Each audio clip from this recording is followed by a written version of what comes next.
नमस्कार, मैं हूं विनय सिंह। कई व्यूअर ने कहा था कि उनको एनसीईआरटी से संबंधित पूरी जानकारी दीजिए, तो आज का वीडियो आईएएस और जेपीएससी बीपीएससी एग्जाम के लिए हमने शुरुआत किया है एनसीईआरटी से। और ये 9th-10th की एनसीईआरटी है, जो सिविक्स की है, नागरिक शास्त्र की एनसीईआरटी है, जिसमें आपको बताएंगे समाज और नागरिक। जो पहला चैप्टर है, इस पर बात करेंगे कि समाज और नागरिक ये क्या है और कैसे इसमें क्वेश्चंस आते हैं। तो एनसीईआरटी के 1 बाय 1 पेज से आपको इसकी जानकारी दी जाएगी, ताकि आपको किसी प्रकार की दिक्कत नहीं हो। सबसे पहले समाज किसे कहते हैं? तो व्यक्तियों के संगठित समूह को। ये एक समूह, यानी कि एक प्रकार का एक यूनियन है, जहाँ पर लोग इकट्ठा होते हैं, उसको समाज कहा जाता है।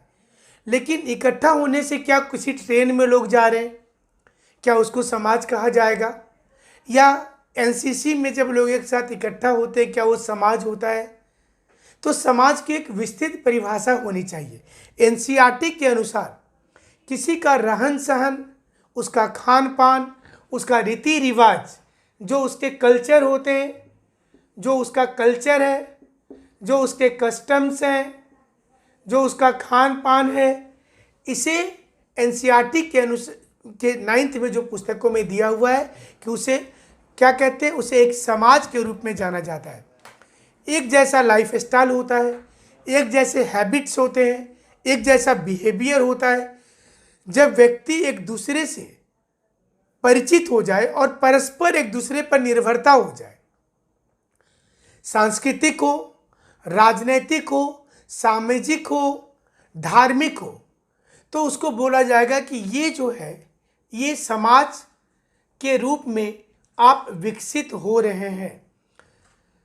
अब इसमें पारस्परिक निर्भरता होती है किसी भी समूह में और समाज में। इसके लिए एक दो एग्जाम्पल से आप समझ सकते हैं। हम आपको पूरी चीज़ों को सिर्फ एनसीईआरटी पे कांस्टेंट करके बता रहे हैं, ताकि आपको थोड़ा इजी हो। जैसे उदाहरण के लिए एक कॉटन टेक्सटाइल इंडस्ट्री है। तो कॉटन टेक्सटाइल इंडस्ट्री में आप जो कपड़े को पहनते हैं, वह कपड़ा फाइनल प्रोडक्ट होता है। लेकिन इस फाइनल प्रोडक्ट के लिए कितने लोगों का कार्य क्षेत्र बटा हुआ है, कितने लोग इसके लिए कार्य कर रहे हैं, ये आपको समझना होगा। जैसे जब फाइनल प्रोडक्ट की बात की जा रही है, अब देखिए, कॉटन पहले ये किसी फार्मर के खेत में था, और उस समय में जो फार्मर का जो खेत था, इसमें कई लोग काम किए होंगे। फिर यहाँ से ये कोई हार्वेस्टिंग करने वाले आए, वो काट करके फिर जमा किए, फिर ये सूता बना, फिर उसमें कलर हुआ, उसके बाद ट्रांसपोर्टेशन हुआ। देखिए कितने स्तर पर लेबर इसमें लग रहे हैं, स्किल्ड लेबर लग रहे हैं। और उसके बाद वहाँ से कोई मशीन में गया, वहाँ से कपड़ा तैयार हुआ, फिर टेलर के यहाँ गया, वहाँ पर सिलाई हुआ, और तब जाकर के आपके पास फाइनल प्रोडक्ट आया दुकान में। तो एक कपड़े में कितने लोगों की पारस्परिक निर्भरता है, कितने लोग एक कपड़े को बनाने में लगे। उसी प्रकार से इंडस्ट्रियल एक्टिविटी में देखिए, अगर उद्योग धंधे में भी देखेंगे तो बड़ी संख्या में लोग एक दूसरे से जुड़े हुए हैं। तो जब आप एनसीईआरटी पढ़ेंगे तो उसके बीच बीच में कुछ बॉक्स बना करके आपसे पूछा जाता है कि आप अपने क्षेत्र में जो काम देख रहे हैं, चाहे वो एग्रीकल्चर में देख रहे हैं, चाहे वो इंडस्ट्री में देख रहे हैं, एक बार सोचिए ज़रूर कि इसमें रॉ मटेरियल कहाँ से आता है, इसका इंडस्ट्रियल आउटपुट कैसे बनता है। जब आप दोनों चीज़ों को विस्तार पूर्वक सोचेंगे तो आपके लिए काफ़ी अच्छा हो जाएगा, और ये बेहतर तैयारी भी कर सकते हैं। तो समाज के प्रकार, टाइप्स ऑफ सोसाइटी में अगर देखेंगे तो आप इसकी शुरुआत सिंधु घाटी सभ्यता से कर सकते हैं। कि इंडस वैली सिविलाइजेशन में जब सिंधु घाटी सभ्यता जो था, इस सिंधु घाटी सभ्यता में समाज कितने प्रकार का होता था। तो आप शुरुआत करेंगे इंडस वैली से, और इंडस वैली में एक दो चीज को जानेंगे कि यहाँ के समाज में भी मर्चेंट क्लास होते थे, यहाँ के समाज में भी प्रिस्ट क्लास होते थे, पुरोहित होता था। तो उसके बाद फिर आप आएंगे वहाँ से वैदिक काल में। वैदिक काल के समाज में ब्राह्मणवाद आया, वहाँ पर भी इंटेलेक्चुअल्स आए। इसके बाद आप फिर इसके बाद और आगे पढ़ेंगे तो आप पढ़ेंगे कि जो समाज था वैदिक काल में और मौर्यन में, मौर्य काल में भी जो समाज था, वो समाज जो मौर्यन एम्पायर में भी था, गुप्त काल में था, हर्षवर्धन में था, मुगल में भी एक समाज रहा था। फिर आधुनिक काल आ गया और आज आधुनिक काल चल रहा है। तो आधुनिक काल में समाज किस प्रकार का है और यहाँ पर एक दूसरे की परस्पर सहयोग कैसे होती है। इसके बाद सामाजिक संस्था, जिसमें परिवार और विद्यालय ये दो चीजें हैं। जब आपका परिवार और आपका स्कूल, ये दो इंपॉर्टेंट होता है। आप अपने परिवार से लैंग्वेज सीखते हैं, कल्चर सीखते हैं, अपने परिवार से आप हैबिट्स सीखते हैं, अपने परिवार से आप बिहेवियर सीखते हैं। ये सारे आचरण आपको परिवार से मिल रहा है।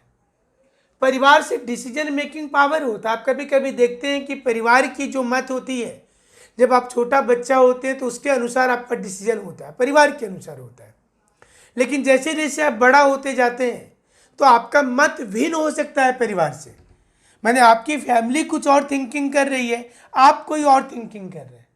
ये दोनों में डिफरेंस हो सकती है और ये डिफरेंस आपका डिसीजन मेकिंग पावर हो जाता है। जब आप स्कूल जाते हैं तो स्कूल में एक अलग अलग स्थान से बच्चे आए हैं, तो यहाँ पर एक कॉमन डिसिप्लिन आप सीख रहे हैं, एक दूसरे को संस्कृति को सीखने का भी मौका मिल रहा है, एक प्रतिस्पर्धा की भावना का विकास हो रहा है, आपके अंदर कॉम्पिटिटिव एटीट्यूड आ रहा है। ये सभी संस्थाएं व्यक्ति को कई तरह से प्रभावित कर रहे हैं, जैसे कि सामाजिक मूल्य जो होता है, स्कूल में जाएंगे तो सोशल वैल्यू ऑफ स्टूडेंट क्या होना चाहिए, इसकी आपको बृहत रूप पर इसकी जानकारी मिल जाती है सोशल वैल्यू के ऊपर में। जैसा हमने बताया कि परिवार, एनसीईआरटी में अब चले जाते हैं। चलिए देखिए क्या है। परिवार सबसे पहले आपके संपर्क में आता है तो यहाँ से ज्ञान की प्राप्ति हो रही है। तो छोटे आयु में बच्चों को स्वतंत्र निर्णय नहीं लेने दिया जाता, लेकिन बाद में लेने दिया जाता है और इससे आपके अंदर एक व्यक्तित्व का विकास हो जाता है। लेकिन परिवार भी सिंगल यूनिट फैमिली हो सकता है, एकाकी परिवार हो सकता है, कंबाइंड हो सकता है, संयुक्त परिवार हो सकता है। तो यहाँ पर एक क्वेश्चन बन जाता है कि एकाकी परिवार के फायदे क्या है और इसके नुकसान क्या है, क्योंकि अभी अगर दोनों में देखेंगे तो फायदा और नुकसान नजर आएगा। संयुक्त परिवार की संख्या घट गई है, लेकिन संयुक्त परिवार बहुत चीज़ों में अच्छा होता है। एक तो एक दूसरे से कॉपरेशन वहाँ पर लोग सीख पाते हैं। किसी काम को रूरल एरिया में पूरा परिवार मिल करके करता है तो उससे फायदा ज़्यादा हो जाता है। इसके साथ साथ जब परस्पर सहयोग वाली जो कॉन्सेप्ट होती है ना, कि social sharing nature, social cooperative nature, ये नेचर संयुक्त परिवार से सामने आता है। लेकिन इसकी समस्या होती है, कभी कभी इसमें संपत्ति बंटवारा को लेकर के प्रॉब्लम हो जाता है। कभी कभी ऐसा होता है कि विकास करने के लिए कुछ लोगों को मौका नहीं मिलता संयुक्त परिवार में, खास करके महिलाओं को, तो उनको विकास करने के लिए भी उनको पूरा मौका मिलना चाहिए। इसके साथ साथ अगर एकाकी परिवार के हिसाब से सोचेंगे तो अगर गांव में आप देखें तो गांव में ये कोई जमीन का टुकड़ा है, सारे लोग मिलकर के खेती कर रहे हैं। लेकिन अगर इंडिविजुअल फैमिली हो जाएगा तो सबके लिए एक छोटा छोटा एरिया मिल जाएगा हर किसी को। तो जो छोटा छोटा एरिया मिलेगा तो इसमें फिर दिक्कत शुरू हो जाएगी। हर चीज़ में दिक्कत होगी। तो इसलिए गांव में आप देखेंगे तो वहाँ पर संयुक्त परिवार का कॉन्सेप्ट ज़्यादा डेवलप हुआ है। लेकिन जैसे जैसे अर्बन एरिया का विकास हुआ है, लोग शहर की ओर आए हैं, वैसे वैसे आप देखेंगे कि लोग एकाकी परिवार की ओर में चले जाते हैं, वो संयुक्त परिवार को छोड़ देते हैं। बहुत सी संस्था भी है इस पर, सामाजिक संस्था जो एक दूसरे पर निर्भर होती है। जैसे व्यक्ति एक दूसरे पर निर्भर होता है, वैसी समाज, विद्यालय और पड़ोस ये किसी व्यक्ति के व्यक्तित्व विकास में महत्वपूर्ण भूमिका निभाते हैं। मतलब एक समाज में इन सभी चीज़ों की ज़रूरत का महसूस होता है। सार्वजनिक स्थान में कैसे खड़ा होना है, किससे कैसे बात करना है, कहाँ पर नियम को कैसे चलना है, लेकर के चलना है, सभी लोगों को साथ लेके चलना है। समाज में किसी एक व्यक्ति का कानून नहीं है, एक ऐसा कॉमन मिनिमम प्रोग्राम बनाया जा रहा है जो हर किसी के लिए है। तो समाज से हम क्या सीखते हैं, ये प्रश्न है दिया हुआ। तो हमने इसका जो उत्तर बताया, हमको लगता है कि आपको समझ में आया होगा। अब समाज की आवश्यकता क्यों है आप लोगों को? आप व्यक्तिगत रूप से भी जीवन जी सकते हैं, लेकिन परस्पर सहयोग के लिए, व्यक्तित्व विकास करने के लिए, इसके लिए समाज और आपके अंदर प्रतिस्पर्धा की भावना लाने के लिए, कॉम्पिटिटिव एटीट्यूड लाने के लिए, मानसिक और बौद्धिक विकास करने के लिए हर व्यक्ति को समाज या सोसाइटी की आवश्यकता होता है। क्योंकि समाज एक नियम में जीना सिखाता है और समाज के नियम से सभी लोग बंधे होते हैं। अब समाज के ऊपर होता है राज्य और सरकार। जब राज्य और सरकार एक विशिष्ट एजेंसी हो गया, सोच लीजिए, जो हमारे ऊपर कानून बना रही है, कानून को लागू कर रही है, और उस कानून को मानने के लिए हम बाध्य भी हैं। हमें ऐसा लगता है कि इस कानून को लेकर के चलना चाहिए। अब राज्य क्या है, यहाँ पर एक ऐसा क्वेश्चन आ गया समाज से आगे बढ़ते हुए कि राज्य क्या है। तो जब आप कॉन्स्टिट्यूशन की कोई किताब पढ़ेंगे, डी बसु की, डॉक्टर सुभाष कश्यप की, या पायली की किताब पढ़ेंगे, एम लक्ष्मीकांत पढ़ेंगे, इसमें सारे चीज़ में ये आ गया। देखिए, आपको लगता है कि उन किताबों में ज़्यादा है, बट ये 9th की एनसीईआरटी में सारी कुछ दी हुई है। अब यहाँ पर समाज से निर्माण होता है स्टेट का। स्टेट में बोला जा रहा है, पॉलिटिकल साइंस का बोलना है कि India is a state, Bharat एक राज्य है।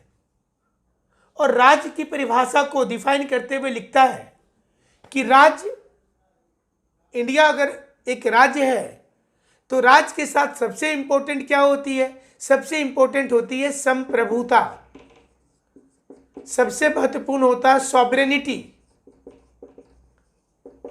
ये सबसे इंपॉर्टेंट है किसी भी राज्य के लिए कि वो संप्रभु है कि नहीं है, संप्रभुता उसको होनी चाहिए। अगर राज्य संप्रभु ही नहीं है तो फिर इसके परिणाम भी थोड़े उल्टे हो जाते हैं।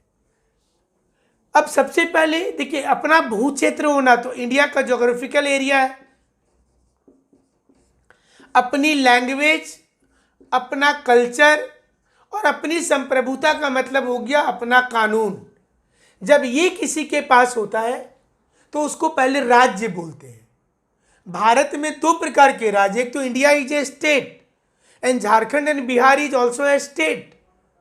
लेकिन भारत में जो राज्य है, जो राज्य द्वितीय स्तर का राज्य है, प्रथम स्तर का राज्य इंडिया, और सेकेंडरी स्टेट कौन हो गया? सेकेंडरी, द्वितीय स्तर का, सेकेंड लेवल का स्टेट कौन है? तो जितने भी राज्य भारत में आप बात करते हैं, अरुणाचल प्रदेश हो, आंध्र प्रदेश हो, पंजाब, हरियाणा, बिहार, उत्तर प्रदेश हो, ये द्वितीय स्तर के राज्य हैं। तो इसके अनुसार अगर देखेंगे डेफिनेशन के अनुसार, तो राज्य का एक भू क्षेत्र होता है, जो हमने बताया आपको। इसकी जनसंख्या अपनी होती है, इस भू क्षेत्र में जो लोग रहते हैं ये इस देश की जनसंख्या है। सरकार के अतिरिक्त राज्य का चौथा अनिवार्य तत्व जो होता है, एक तो अपना सरकार है ही, तो संप्रभुता है जो इंपॉर्टेंट है, सॉवरेनिटी जिसमें कानून उसका होगा, सत्ता का नियंत्रण, मतलब who will control the system. ये सत्ता का नियंत्रण कौन करेगा? गवर्नमेंट करेगी। तो अगर जब वो सॉवरेनिटी नहीं होगा तो गवर्नमेंट कैसे करेगी? इसलिए सॉवरेनिटी जरूरी होती है। अब आप देखें कि जब हम भारत को राज्य कहते हैं तो यह राज्य का प्रयोग एक अर्थ में किया जाता है, परंतु राज्य शब्द का दूसरा अर्थ भी है। हम अपनी संघीय व्यवस्था में अलग अलग इकाई के लिए भी राज्य का प्रयोग करते हैं। भारत भी राज्य है और हमारे संघीय व्यवस्था में दूसरे अलग अलग भी राज्य हैं। क्लियर है सभी लोगों का?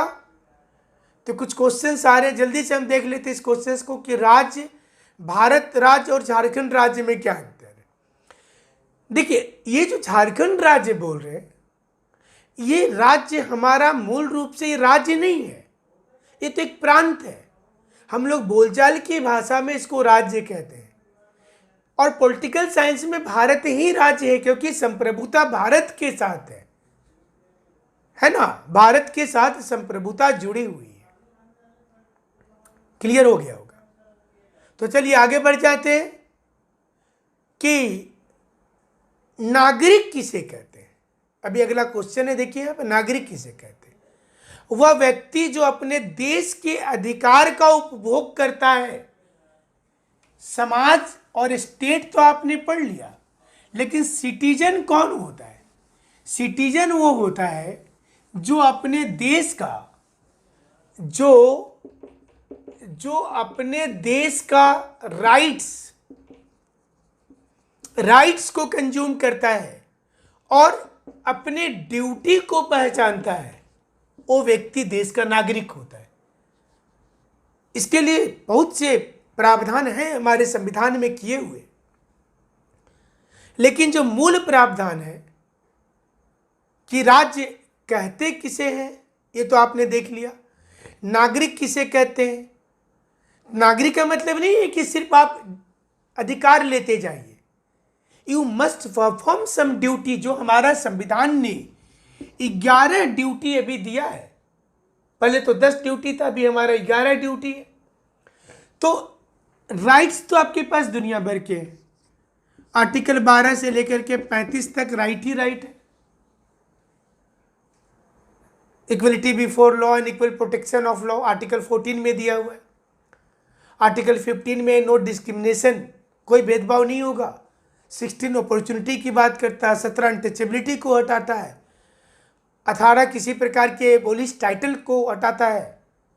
19 में कई अधिकार मिले हुए हैं। 20 में 2 बार सजा नहीं मिलता है। 21 में नैसर्गिक स्वतंत्रता मिली हुई है। ऐसे कई अधिकार है हमारे पास, ये तो मिल रहा है, लेकिन आपको ड्यूटी भी निभाना पड़ेगा। ये क्या है? ये जो ड्यूटी निभाना पड़ेगा, ये क्या है? ये आपके नागरिक के कर्तव्य। आप बोलते हैं ना, हम भारत के लोगों का एक कर्तव्य भी बनता है, तो ये नागरिक का कर्तव्य है। तो यदि कोई व्यक्ति देश के कानून द्वारा शासित होता है तो राजनीतिक अधिकार से वंचित हो तो उसको नागरिक नहीं बोलेंगे।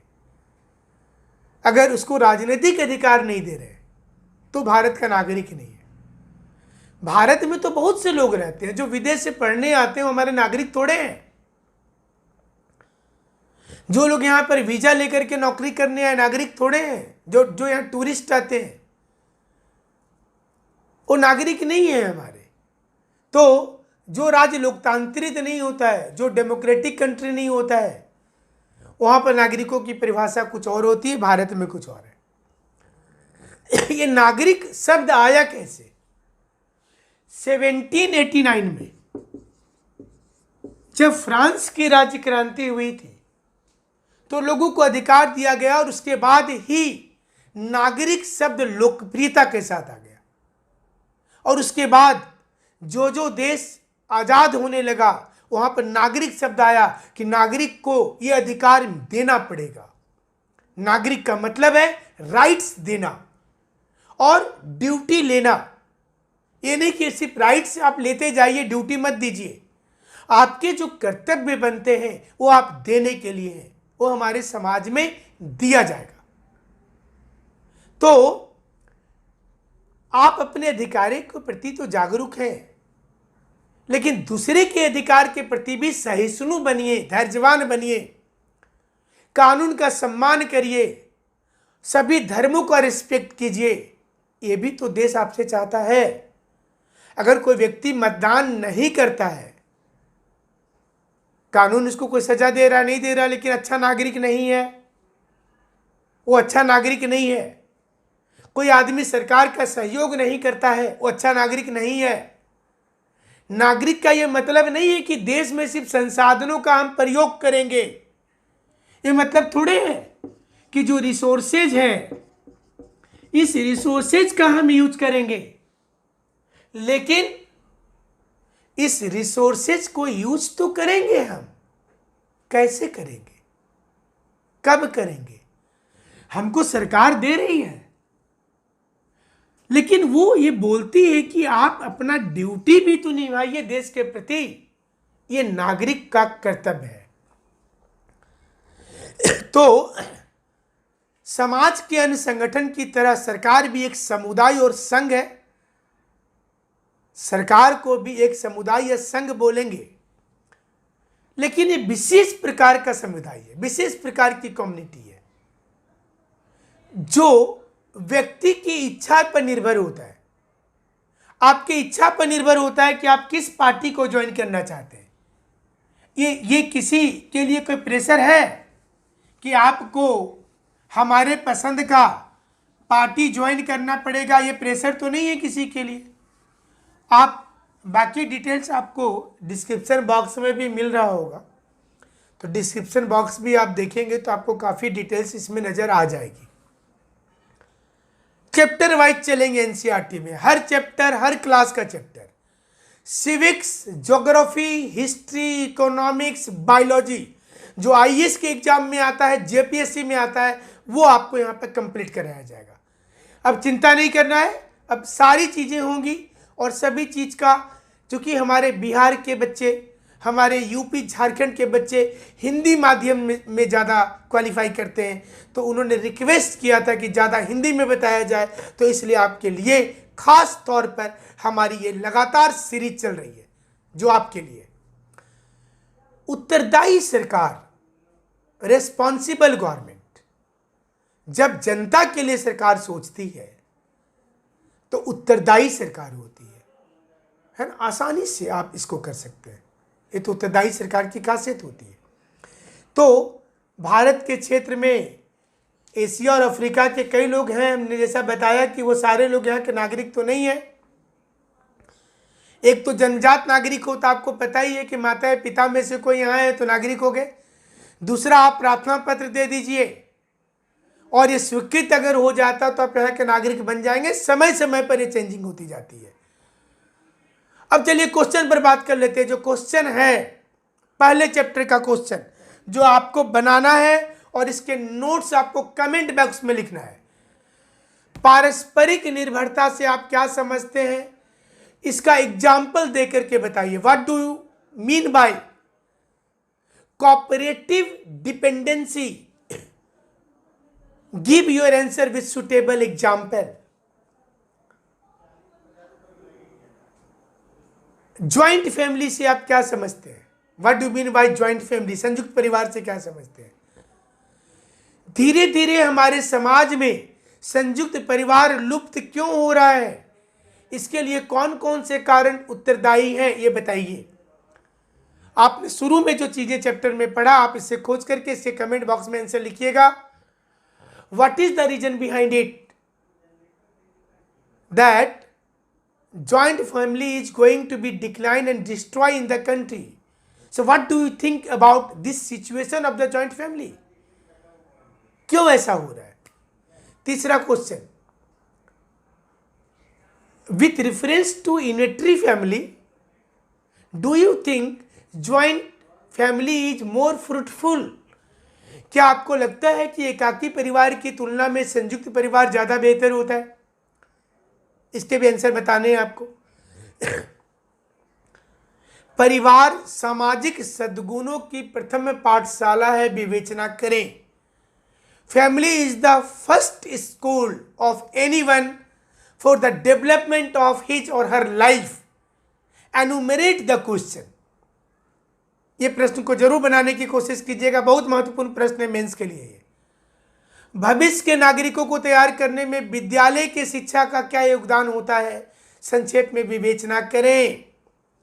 What is the role of school for the development of any person from his or her childhood, ये आपको बताना है।